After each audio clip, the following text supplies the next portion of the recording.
Humans have been astounded by comets flying across the night sky for thousands of years. The word comet comes from the Greek word kometos, which means long-haired. The Greek philosopher Aristotle created the word because he thought comets looked like stars with long hair.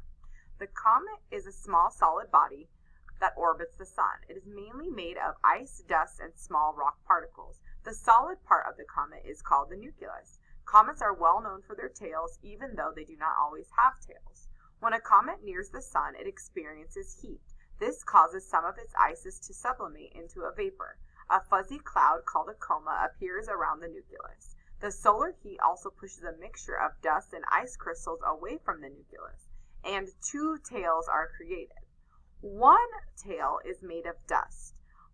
Sunlight gently shoves tiny dust particles away from the nucleus and into a curved tail. People on Earth can easily observe this dust tail with their eyes. The other tail is made of gas molecules that have been turned into ions. It is called a plasma tail. The solar wind pushes the ions into a straight, narrow path. People on Earth cannot observe the plasma tail with the naked eye, but these tails can be photographed with telescopes. Both tails can extend millions of kilometers into space. As a comet moves away from the sun, its coma and tails dissipate, and the comet refreezes into a hard rock material. Halley's Comet is a famous comet. It was named after Edmund Halley, an English astronomer. Halley studied reports of the comets that were observed in 1531, 1607, and 1682.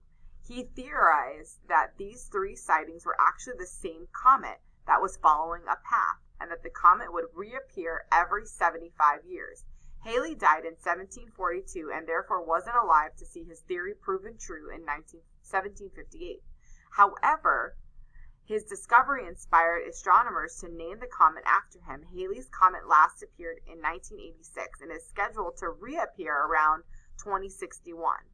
The nucleus of Halley's Comet is 15 kilometers long, but its coma and tails can stretch across 100,000 kilometers.